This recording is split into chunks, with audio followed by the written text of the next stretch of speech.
It's been 40 years since the original Ghostbusters came out, and here we are in episode number 106 of the Red River Horror Podcast, getting ready to discuss the latest installation to the Ghostbusters saga. That is Ghostbusters with Frozen Empire, coming out on March 22nd. So sit back, relax, and go down those channels of fear on Red River Horror, episode number 106. We got one!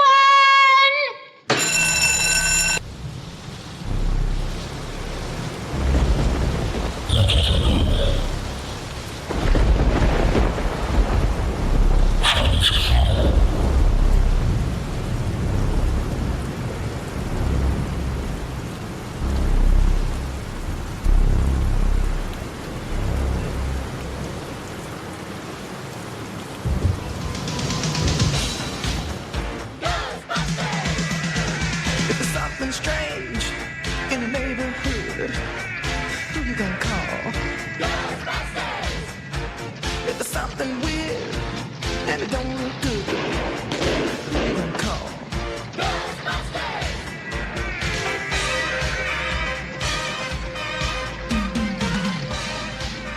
Welcome back to the Red River Horror Podcast. This is episode number 106. I am your host, Joe Zakreski, joined, as always, by RedRiverHorror.com founder Eddie Cayazzo. Hey, Ed, how are you? Joe, it's the sound of my childhood. Do you hear that? The Ecto-1, my favorite car of all time. This even beats out the 1996 Dodge Viper, man.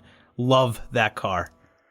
It's between Ecto-1 and the Batmobile for me, but... Ooh, yeah. No, I get it's that. a tough call. Joe, I'm going to open up with some trivia on you. Do you? Oh, I was getting ready for... I got fun facts for you, but yeah. Does any of them pertain to the Ecto-1? No. Okay, good. I don't think so. All right, so quick trivia, and then you can fire away, all right? All right. Do you know what kind of car the Ecto-1 is? I think it was a hearse. Do you know what make? Is it a Lincoln? It's not. That's a good guess. And don't worry, this isn't a gotcha. Oldsmobile? It's not an Oldsmobile, but in the same stable of car ownership. Plymouth? It's a 1959 Cadillac Miller Meteor Sentinel. And it's an ambulance. It was an ambulance. Okay. How about that? What? Sorry. Well, man. I mean, the whole point is that it's supposed to be like a 50s, like an old, beat up car. So they did a good job at that. No, so this is actually our the second time we've discussed Ghostbusters. We did before Ghostbusters Afterlife came out. And we went into that with, hopeful expectations, and we're all pleasantly surprised. Found it very enjoyable and has me looking forward to Ghostbusters Frozen Empire, because bringing back the same cast, it looks like you're going to get more of the original cast in this one.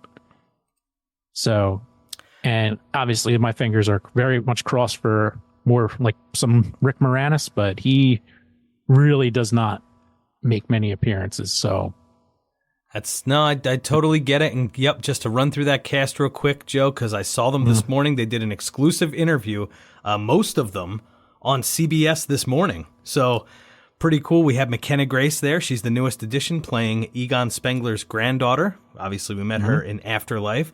We have Paul Rudd. He was there. You had Bill Murray, Dan Aykroyd, and Ernie Hudson as Winston, of course. And guess who else? Bill Murray? Oh, yeah. Well, Bill Murray was there. I'm talking Annie Potts, man. She's back. Hey! Pretty cool.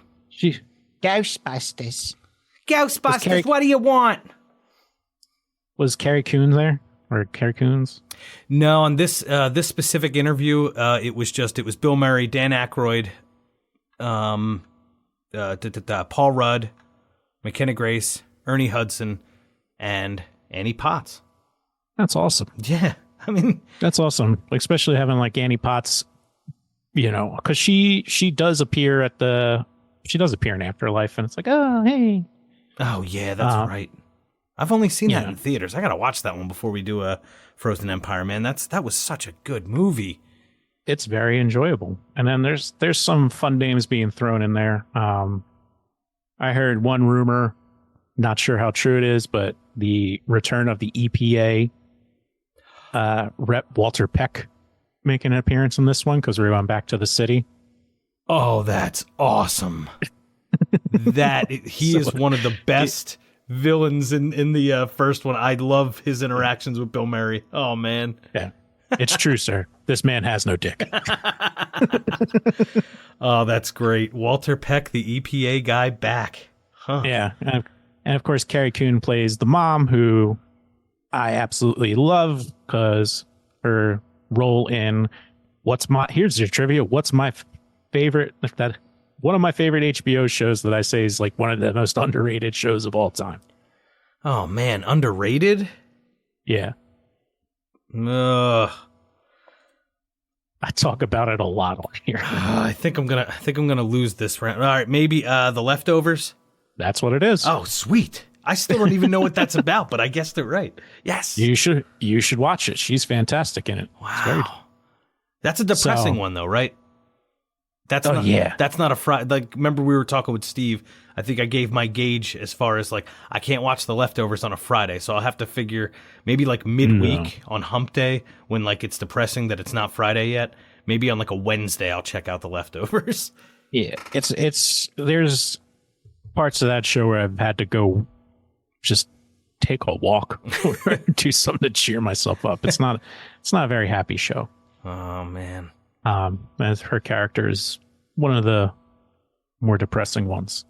Oh, jeez. Well, luckily, But hey. she, I guess, is the daughter of Egon Spengler, so that is pretty darn cool, man. That is pretty darn cool. In the movie, of course. Yeah. Not a bad role. But so that we don't the last time we talked about Ghostbusters, we just talked about how much we love Ghostbusters, how excited we were for it, yada, yada. You hadn't seen the Paul Feig, the 2016 one. Still haven't. Where, once again, we said it's not really necessary. It's not canon to where this story goes, going from Ivan Reitman's 84 and 89 Ghostbusters 1 and 2 to now Jason Reitman's Afterlife and Frozen Empire. One thing that I did watch the OG Ghostbusters again, and for 1984, the special effects in there are fantastic. I thought so too. They're really not bad. No, if you think, I mean, how long did it take George Lucas with the Industrial Light and Magic to get Star Wars like up and running to where the effects you were like, whoa, you're blown away, especially by the 80s, like The Empire Strikes Back, and then Indiana Jones. Like, you think of all the big special effects films. If you think about it, it's not like Ghostbusters was in that stable as far as like A-list Hollywood back then. So you're right. For those kind of effects to be in that movie, it's funny. Did you watch it on Saturday by any chance? No. Okay. I watched it again on Saturday for the first time in a little while, the original Ghostbusters. Yeah. And it seems like even now, like obviously when you're watching it as a kid, it's very different. But even now, I'm still picking up on things that I just completely missed. Yeah. That's the thing about like the comedy stylings, like when you have a guy like Rick Moranis, even Dan Aykroyd, Harold Ramis, a lot of things is about being subtle, quick lines. And that's like, and they just deliver it fantastic every time. So there's definitely a lot of parts that you miss. Ton of parts that we missed when we were kids. Yeah. Watching it. And then another thing we're talking about, like being kids and Ghostbusters, like Ghostbusters isn't really a horror movie, but it kind of started like the horror comedy. I mean, you could say like Young Frankenstein, but not really. That's just straight up funny. But what I wanted to ask you is like, we've always talked about how creepy the opening scene to the original Ghostbusters is. Do you think that was like one of our gateway drugs into liking scary things or wanting ghost stories and stuff? Joe, that's a fantastic question. I guess being a little older now, I will say, and if I said this in the previous episode, I apologize, but Ghostbusters for me was the first thing that I was into ever. Like, it was the first thing that I ever had toys, like the action figures, the firehouse. That was like one of the biggest Christmas gifts of all time from my grandma and grandpa. Was I went over their house and they had the Ghostbusters firehouse. So I think it might be, Joe. That's a great sourcing there, because there was literally everything, like Ninja Turtles, Power Rangers, all the stuff that came after. I was into nothing before I was into the Ghostbusters, and that was in the early 90s, I guess, when you could start processing that stuff, when the real Ghostbusters cartoon was on, and Ecto-1 and the High C, but like all the toys. Cereals, toys. Yeah, and the thing is, and that's a great question, and I think you're absolutely right. That had to be the sourcing for it. And if I just think about it a little further, that was what, 91 Ghostbusters 2 came out, I think? 89. Okay. I was going to say, whenever, so the toys I would have had to start were probably from Ghostbusters 2, like the trap, the proton pack, but I always had Ecto-1. I never had Ecto-2. Yeah, that was the first thing, and I think that's also why I'll counter. That's a good starting point. Do you enjoy Ghostbusters 2? Oh yeah, I do too. Yeah. Now it's different than the first one, so I can understand where the critics come in. But we watched it with young eyes, so we did, and that's the thing. So people I know that love the Ghostbusters, like the original, the 1984. I guess almost 40 years old now. The people that watch that movie do not like Ghostbusters 2. They really don't. And I think that it's our age and younger that actually are just like, no, that's not a bad movie. I enjoy that. Yeah, I mean, it's the same thing. So someone who's maybe like 10 years older than you and I would say something like that. And then they would also say that they don't like Return of the Jedi. Ooh. I think a lot of people forget that, like, the Ewoks were treated like like the way like Jar Jar Binks was. There's a lot of people who don't like Return of the Jedi. Well, they like it because it ends the trilogy, but there's a lot of Ewok haters. Wow. But here's the thing. In Ghostbusters 2, I think just because it caters so much to a younger crowd and it's more goofy. Yeah, I mean, would you say that was your gateway drug, the opening jump scare in Ghostbusters 1984, the original? Was that? Would you say that was, like, for me? Oh yeah, what you brought it up, and I'm like, you know what? Probably. Yeah. So for you as well. Yeah, 100%. Wow. The opening to Ghostbusters, and then there's also a Disney movie called The Great Mouse Detective, which features Vincent Price. As the villain, and yeah, he's a very creepy guy and does creepy things. I think it's the only Disney movie where like something gets killed on purpose. Oh man! So to give you some context, Vincent Price plays a rat called Ratigan. Okay, clever, and he hates being a rat. He thinks he's like the king of the mice. He's like a mob boss, and he has a cat that's like his enforcer. And he has his mob crew of mice, and one of them doesn't make him happy, so he feeds it to the cat. And you actually see the cat pick it up, like the silhouette in the shadow, pick it up and eat it. Oh, man. So, I don't know any other like Disney cartoon movie that has a kill in it. That's, I mean, Bambi, but that's... Malice. Well, you don't that's see not it. Malice. That's not like... That's the... Yeah. Wow. Ooh, I'm because I'm not the biggest Disney fan, so I wouldn't have gone back to that one. That's pretty dark. It is a really dark, like 80s Disney got a little dark, but it's a play on like Sherlock Holmes, and he also has, like, there's also a jump scare in it in the beginning that used to scare the crap out of my brother. So it was like his favorite movie, but he would have to be like, go and hide when he knew it was coming, and I'd have to let him know when it was over. Those were the days, man.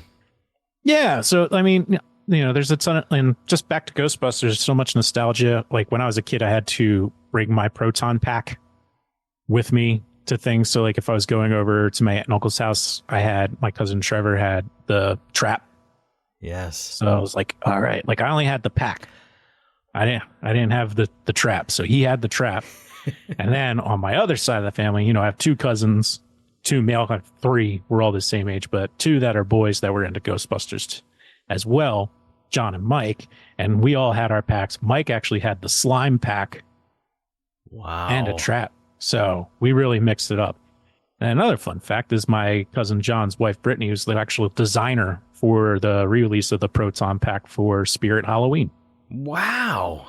Mm-hmm. Now that's awesome. That's right. We got to catch up with her and the good folks at Spirit over there in New Jersey. They're doing some awesome stuff, keeping our fall season afloat with beautiful things like the Ghostbusters. We're not far. No. That's awesome. Yo, you're right. And it's so funny thinking back to the toys. That's right. It's all what everybody else had. Because like nobody had everything. I knew two people that I knew when I was younger that had everything.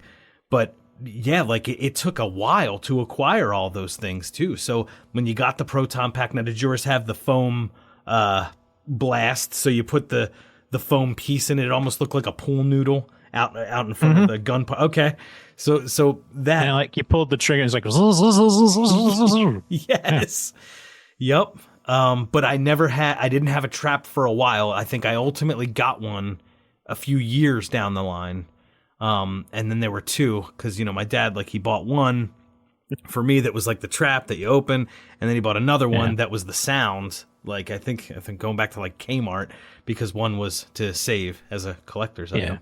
Yeah, that's an NFT of the 90s, you could say, or the crypto of the 90s. That's right. One to play with, one to save. Yeah, but you know what? I mean, honestly, like, if he still has it, I bet it goes for something. That's the thing, man. When I sold my Power Rangers toys, I had no idea. I was just fresh out of college, broke, and I started selling some Power Rangers toys. Dude, I sold a lot of the second generation, not even the first one, the one that we watched.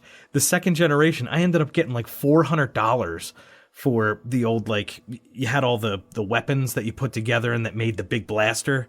So I had that. I had like there was some kind of dragon thing from the movie or whatever. I had this random Power Ranger stuff, and literally it was like $400 is what I netted in these old toys. So yes, I have to look. We should do some digging on treasures from the Ghostbuster realm, because I'm sure there are a lot of them. Nah, I should have called Steve. It's because he's in tune with that, with like he knows how to search it real quick. Yeah, I get the answer. Well, question for you on this Frozen Empire. So obviously a great return to form. This could have been really bad when they did Afterlife. So obviously Ivan Reitman did the first one, or directed the first one. So Jason Reitman brought it back with Afterlife, ignoring the one in the middle, the 2016 one. So now you have Frozen Empire, and it's directed by Gil Keenan. He's also credited as one of the writers. So Gil Keenan, Jason Reitman, Ivan Reitman credited as writers. Gil Keenan, the director, and I just want to go through some of the films that he's done. He directed Monster House, which I think was a good kids movie. That was 2006. City of Ember, I've never heard of that, but he did the 2015 Poltergeist, Joe. That's one of the ones he directed. He directed an episode in the Scream TV series. So I don't know, that 2015 Poltergeist is pretty maligned. So So do you think that now that you're taking Jason Reitman, who was so meticulous, like so sure that he was going to give us a product that really rang true, give us that nostalgia, give us that like action, give us the comedy that Ghostbusters is known for, do you think that this Gil Keenan will deliver? I mean, he's got Paul Rudd, so It's true. Yeah, right. Yeah, I think that's, a nice piece to have. Yeah. But yeah, based on his resume, it looks like they're looking for someone who can make direct a cross, something that's good for anybody from like 10 and up will enjoy it. Yeah. So it looks like the production's huge. And the first one, well, Afterlife, we could say, was it was a really nice tribute to Harold Ramis at the same time. And now they've got themselves like, Egon's off their back, I guess you could say. Yeah. Because that's addressed and covered, and this is where they can move on and see where they can go with it. Yeah, we can kind of see this new generation. So you have Finn Wolfhard, McKenna Grace, as like you have the kids and the mom now, and Paul Rudd, and now you can kind of like, yes, that's we got the story. We know what happens to Egon. It was a great tribute. Yeah. And now here we are. Now this new group is going out to fight more ghosts. Yep. And all I'm hoping for is, just a fun ride. And I'm pretty confident that's what we're going to get.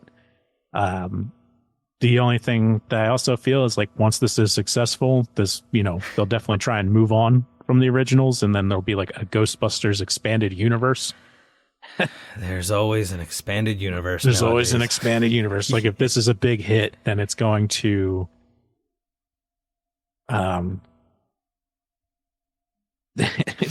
it's going to spawn into something that gets annoying, a la Star Wars. So yeah, and or Marvel, like where you're just pumping out content after content. I hope not, but I just have a feeling like if this is a big success, that's what's going to happen.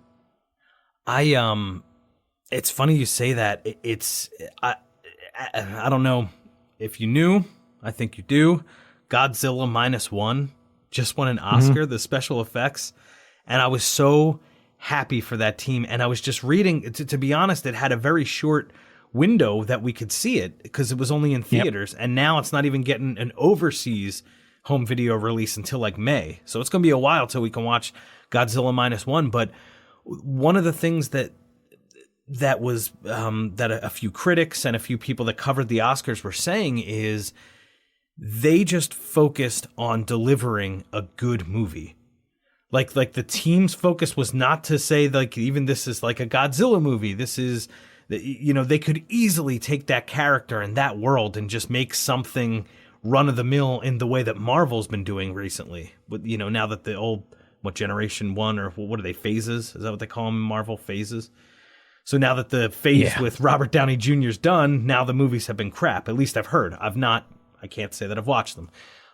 But you could easily take Godzilla, and it's Toho's property, and do whatever you want. They apparently made a really, really good movie. Just the special effects, the story, the human story.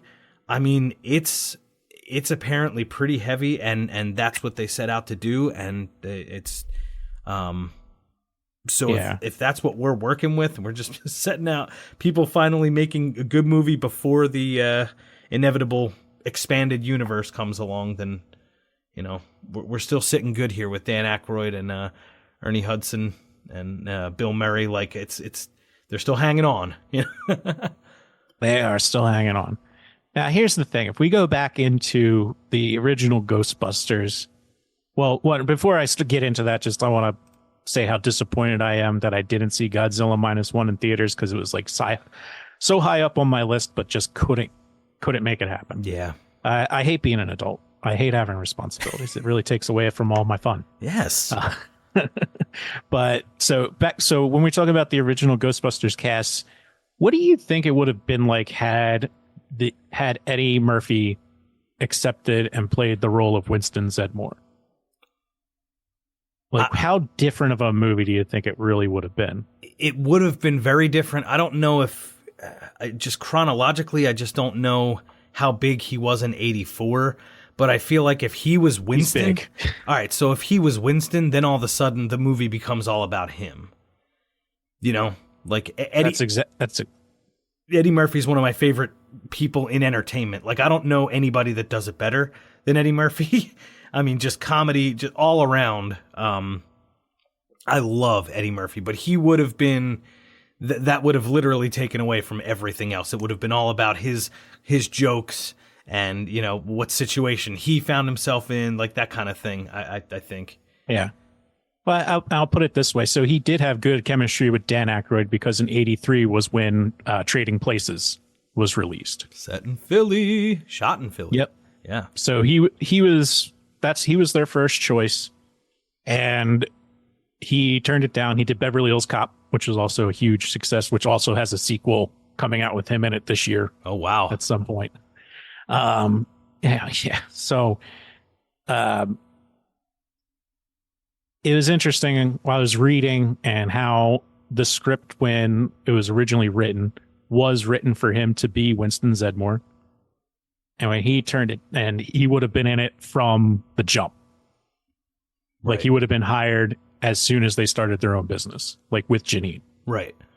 Okay. And that's how fast they were going to introduce him.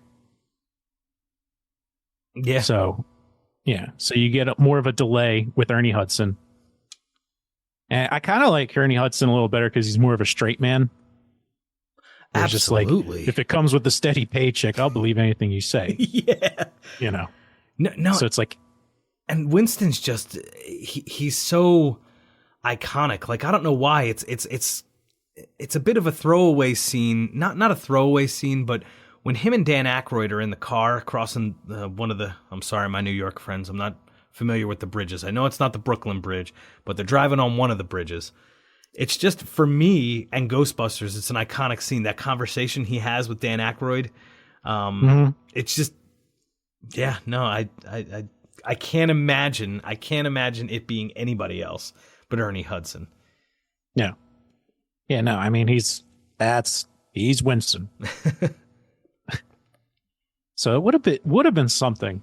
And another funny thing, when we talk about how we see Ghostbusters through, we watched it with younger eyes. We knew Slimer as Slimer. And it didn't really hit me until, again, I was like looking for fun little tidbits. It's like, they never say his name in the movie. No. Like, they're not, oh, it was a Slimer. They're like, no, it was a Vaporeous, whatever, phantom. Like, so it's the cartoon that named him Slimer because now he's part of the gang. Right. In the real Ghostbusters.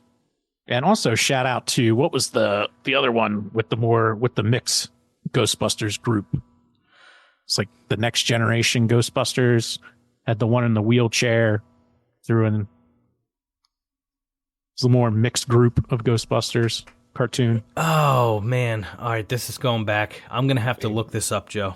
So, yeah, forgive me. That's fine. The real Ghostbusters? I was like, I wasn't planning on talking about that, but otherwise I was going to say the fun things I found about Slimer is that they had him written down as Onion Head as a reference in the notes.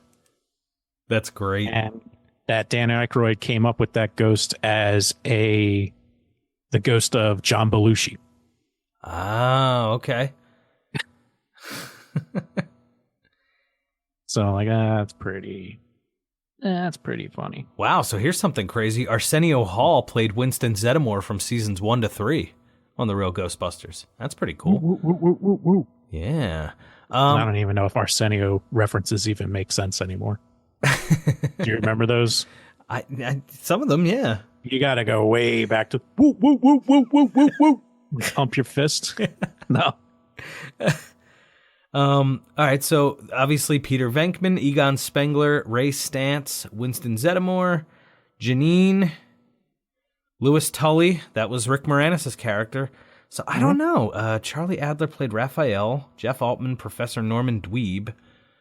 I'm looking for a picture of this crew. I can't tell who is... what all right, where's a still picture of this? No, it looks like there's four of them and Slimer. So, and just talking to Slimer's appeal, at the start of the 4th season, 1988, the show was retitled to Slimer and the Real Ghostbusters. It aired in a 1-hour time slot, which the show had begun doing under its original name earlier that same year on January 30th, 1988. In addition to the regular 30-minute Real Ghostbusters episode, a half-hour Slimer sub-series was added that included 2 to 3 short animated segments focusing on the character Slimer. So yeah, that's I guess where he got his title, because you're right, in the first one he's not named. No, that's where it comes from. So I was like, oh, that's interesting. Like the notes had him as like Onion Head. Yeah. And then Dan Aykroyd later said that is based on John Belushi. That's so good. Yeah, just slamming food and being crazy. Yep. So I get it. And the It funny makes thing sense. is, Slimer is.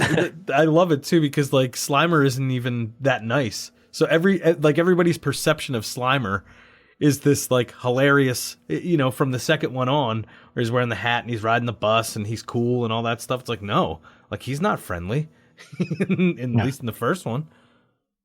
No, he's friendly in the real Ghostbusters. He gives Rick Moranis a ride in the second one. Okay, but I don't know if you have your license. And he is in Extreme Ghostbusters. That's the name of the cartoon I was thinking about, which was from like 97. Oh, And it only aired one season, but that was at like the time where cartoons had like 40 episodes. oh, so it was a long season. So you can go back and just like look up a cartoon from your childhood, and you'll see that'll be like 1 or 2 seasons, but each season is 40 or more episodes because it was designed for every single day. Wow, Not once a week. Oh man, Yeah, so pretty wild stuff. that's a big chunk. Yeah, and my brother and I really enjoyed watching that one together. So Extreme Ghostbusters. Maybe someday I'll go back and take a look at it. Yeah, I'll have to check it out. I can't say that I'm familiar with Extreme Ghostbusters, but it does look like there's unless that's Janine. So you got Ray, Slimer, some chick with blue hair, some guy. There is a black guy. I'm guessing that's got to be Winston, right? And then No. the guy with glasses. No, what is going on? Yeah, No, so I it's know only nothing about Egon is the original, and he's their mentor. Oh, okay. So like Egon is at the firehouse. Egon's the one who trained all of them. Egon's the one with the information. Similar to how like Batman Beyond worked, where Bruce Wayne just stays at the Batcave and Wayne Manor. Yeah. All right, that makes sense. And it was good. You and your brother watched it and enjoyed it. Oh yeah, yeah. That was one of our regulars. So little Extreme Ghostbusters, little gargoyles in there, All the good stuff. Mm-hmm. Oh, Now let's quickly. Here's another. Well, what do you got? The Batman the Animated Series. I actually liked that a lot. Pretty dark. That show. Very dark. Batman Beyond. Was that any good? I loved it. Okay. I thought it was really because it picks up from Batman the Animated Series. Oh wow. All right, so that's probably worth checking out then. All right. Yeah. I mean, if you really miss Batman the Animated Series and want some new stuff, like one, you can watch it, but you could also, if you haven't seen the movies, watch the movies that are based off the graphic novels. Okay. All right, So- good to know. Sorry, I didn't mean to take us off course. Thank you. No, all good. So here's another fun fact. Like in Ghostbusters, the original, when they say the hotline, 555-2368, that number was active and it played an automated message. So they released it as part of the marketing campaign. So here's things that we missed. And callers would hear a pre-recorded message from Bill Murray and Dan Aykroyd, who announced that they were unable to answer the phone as they were busy busting ghosts. That's pretty neat. Yeah, oh man. You hear about those things. Well, it's like it's such a time past, Mm-hmm. Like, do you know of any? I'm sure one of these Marvel movies had to do something like that. Like, do you know of anything more modern that they provided you a number within the material and then you called it and something happened? Yeah. There's a few things that did that. But I'm trying to think movie wise, because the one I don't want to say it out loud, but it was the one where it's like the hotline, the hater hotline. It was like, bitch, fuck you. Like, okay. The joke. hundreds of waiting for you, motherfucker. What You want was to talk shit? Call me. That number actually worked. Wow. That guy, he's a comedian, and like that's where he made that video. And you could call his 1-800 number. I don't know if it's still active, but it was pretty active not That's too long hilarious. ago. I'm really drawing a blank. There's another one, and I cannot think of it for the life of me, that was from a movie or TV show. And it's like the number on screen. It's like, wait, and it wasn't a 555. And that's what I was like, wait a minute, that's not a 555. That's a real phone number. And then it actually worked. And it just plays a message. So it's like same gag. All right, now I have a question, a little more of an adult question, but we know this podcast isn't made for kids, so yeah, I have an adult question here. So I forgot to pay attention during the part where the song is playing and Ray drifts off into the dream world, right? So the song Ghostbusters is playing, and you have the part where the ghost starts undoing his pants, right? Do you think the line in the song Ghostbusters, Ray Parker Jr., do you think that line where they say, "Bustin' makes me feel good," do you think that's a... Do you think that is sexual? Like that is a joke within the song that like you obviously would not pick up on that as a kid. You would have no idea. It very well could be. I don't know. I just didn't know if you knew. I mean, that's the first thing that comes to mind for you. It just cracks me up. Because I was looking, I forgot when I went into watching the Ghostbusters on Saturday, I wanted to look to see if at that point where that's happening, if that line came up and it's just like, okay, that would complete the joke. I guess we'll never know. Sorry. Yeah. It's like the thing is like they're comedic actors, like Dan Aykroyd, like they were comedy people, so they know how to, like, we watched a completely different movie when we were younger, when we saw Ghostbusters for the first time, than we do now. Now it's just like, okay. So I know it's a small piece of it, but I could totally see one of them just saying, throw this in there. And it I don't know. Did they write the lyrics for it, or was it all Ray Parker Jr.? I don't know if that's in, like, I don't know where in our language did bustin', has that always been there? So it was written by Ray Parker Jr. Yes, the song was written and released on Arista Records. So yes.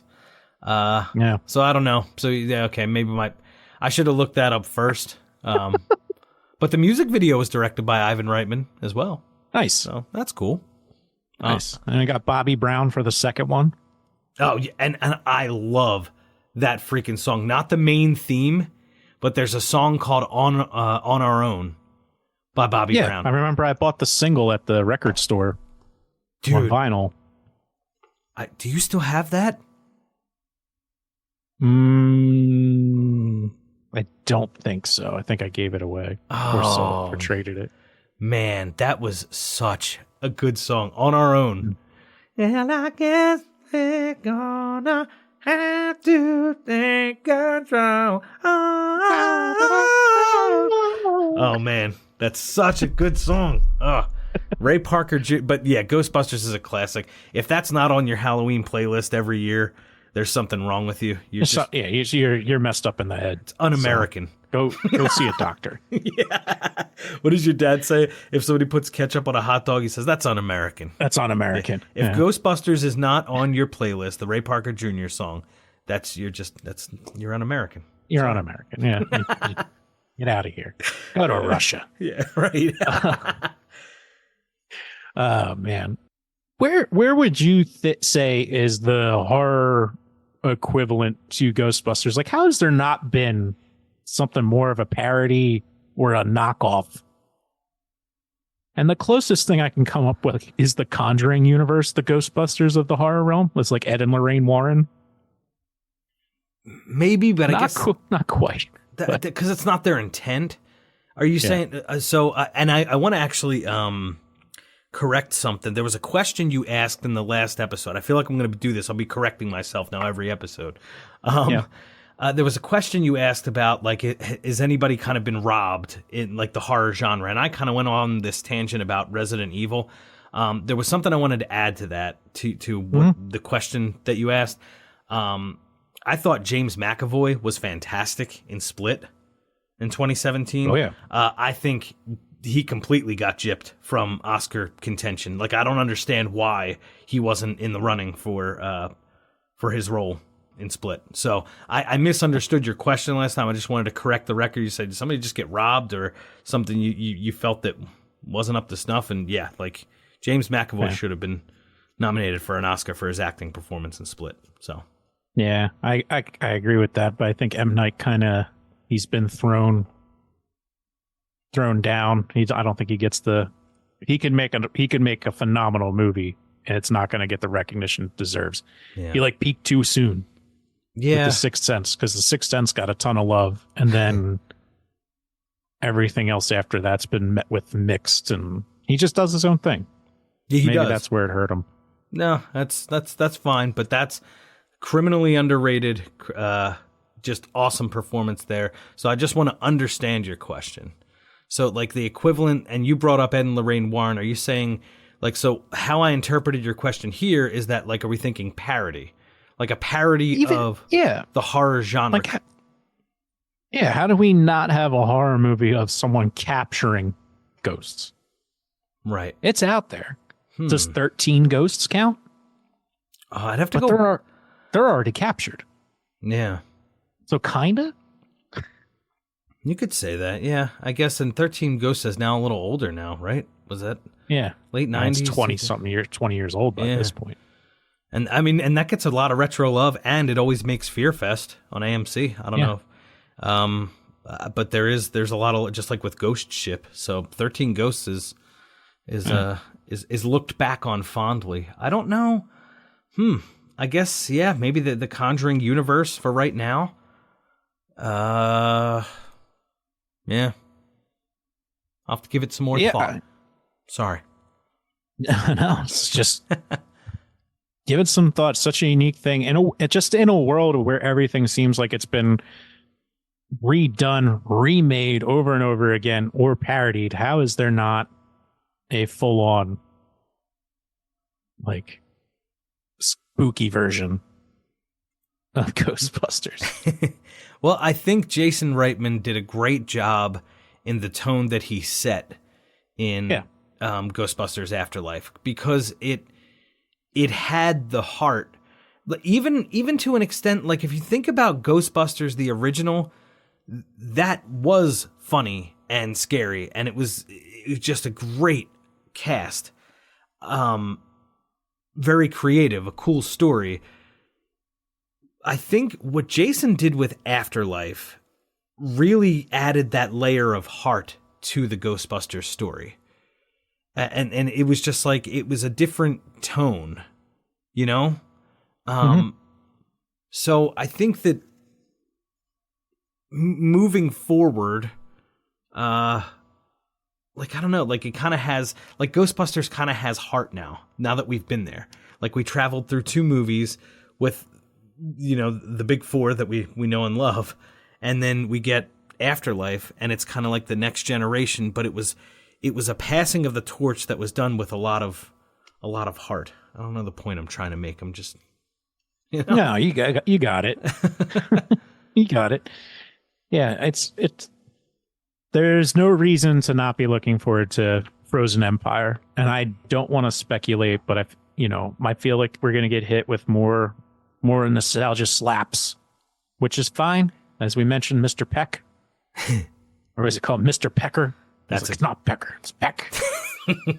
That's a good one though. That's how you do comedy right to me though. There's a difference in like all the winks and nods and all the stuff, and you're just like, oh, did you see that? Did you see that? Mm-hmm. And then there's that guy showing up in this movie to probably be on screen and do battle with Peter Venkman again. I love it. I love that prospect. Some kind of, we're gonna hopefully get an exchange. So, and again, my fingers, my toes, everything's crossed for Rick Moranis to appear, but doesn't seem likely, because he just really does not appear too often. He's a very private guy now. Can't blame him. Nope. But yeah. So Ghostbusters: Frozen Empire, check it out. Just wanted to read the synopsis before we got out of here. Throw it out there. This is what they put out. When the discovery of an ancient artifact unleashes an evil force, Ghostbusters, new and old, must join forces to protect their home and save the world from a second ice age. Yeah. There you go. I mean, it sounds good to me. Yep. Oh, we'll be there. Sounds good to me. Oh yeah, we will be. This is a theater one if I've ever saw one. for sure. Yeah, I don't want to miss that one. So we'll be making our way to a theater. Which one? Who knows? March 22nd, the release date of the newest Ghostbusters. Yeah. Can't wait, Joe. This is going to be fun. And again, I think we said before, we already did one after Afterlife. We're doing this kind of in preparation for Ghostbusters Frozen Empire. So maybe we'll give our boats rating on the next episode of the next, or I guess the immediate one following. We'll boat it. We'll boat it when it comes out and after we watch it. Yep. So, yeah. But I won't go down a rabbit hole. We can talk about it for like 5 minutes. We'll boat it and then we'll move on. Sounds like a plan. And also, if anybody listening wants to throw in any fun facts, Ghostbusters thoughts, shoot them over to us either through social media, Instagram, Facebook, Twitter, or you can always email us at redriverhorror@gmail.com. Give us some of your thoughts, some of your opinions, or even after you see the new movie, or any horror movie for that matter. Just send it in and we'll discuss whatever the heck it is you said. Indeed. Well, Joe, Thank you for that. Yep, at Red River Horror, redriverhorror@gmail.com. I guess I'll let you take it away, Joe. Yeah, thank you, Eddie. This has been episode number 106 of the Red River Horror Podcast. So thank you so much for joining us. And remember to keep traveling those channels of fear.